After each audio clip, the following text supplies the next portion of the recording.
Okay, so I have been hunting down trying to find um the best graduate programs for me and my interests and what I should be doing. And I found this program at the University of Pennsylvania, and I had found it before, but where it's you could get an MBA and a um a master's in international studies, I guess.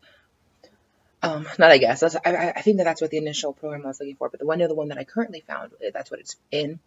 And um, so you get an MBA and a master's in international studies. But the thing that I didn't see was that they send your ass there, so you get to go to, you concentrate in a certain region. And one that I was thinking about was Africa. And so the program starts in May at University of Pennsylvania.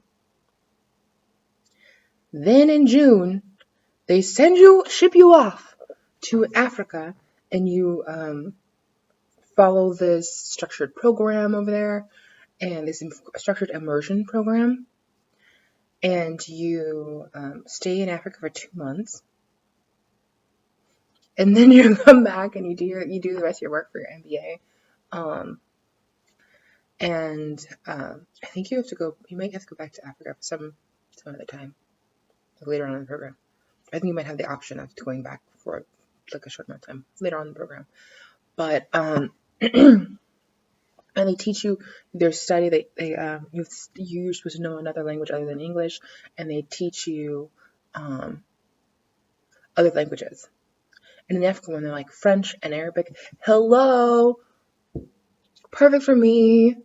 And Swahili and other languages as well. But one thing I thought was really beneficial is that I still have not given up my desire to one day be an interpreter for the UN. And I've also kind of, through my work at the Center for Global Leadership, I've gotten an interest in NGOs. I want my own NGO, and I think this is something which I can work towards, having my own NGO, still continue my studies for Arabic and French, which of course are necessary for what I want to do at the UN, and I can have not necessarily a fallback, but getting an MBA would benefit me for creating my own NGO, but also in that I'll be marketable because it's a good school. You have an MBA from a top school, that makes you more marketable. Or any place you want to work, if I decide oh, screw human rights, I'm over it, I could go somewhere else. Not that I think that would ever happen, but if there's burnout or something. So that's what I'm looking into right now. I'm very excited. I'm thinking that this is the best option, and I also like the Edward Blaustein program, and it's a dual program as well. But it takes 3 years, and you end up getting a master's in public policy and a master's in global affairs.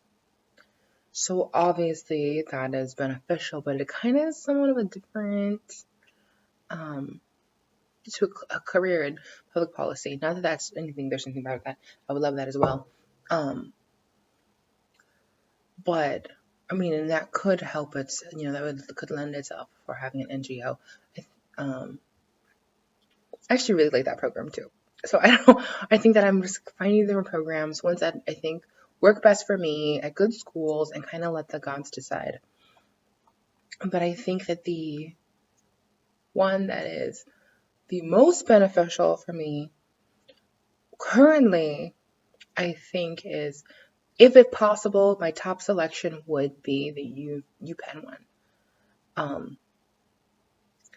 If not, then I would certainly love for the Rutgers one, which is the Edward Blaustein one, and I can continue working at CBGL, which I would really love to do, and hopefully move over into an official position, a staff position, if that comes available.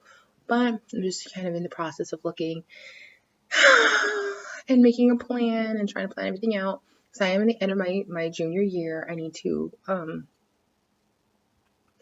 really finalize my plan and figure out when to apply by so I can have everything ready by the summer.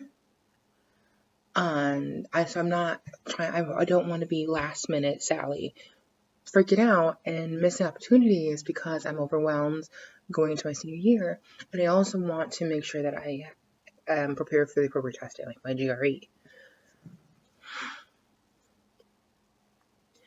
So there's that. But yeah, yeah, hopefully all goes well. And we'll see, yeah, we'll see how it goes. And I guess pray and hope and see what we see. I think that would be really amazing. That program just sounds so amazing.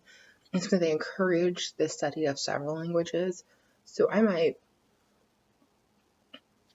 be able to do more than just Arabic and French. You know, I'd love to be able to do Swahili, but I'd also love to do like another African language, like, you know, tribal language. But I wonder if they do Yoruba. Well, we'll see. I'm going to reach out and see. I would love to go in and I think one was talking about over the summer going in, going to visit the different schools that I would like to apply to, touring them and everything. I think that'd be really good. So I'm really excited.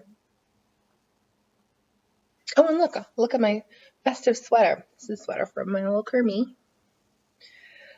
So, nope, that's it. I'm getting like increasingly nervous about next year, my senior year.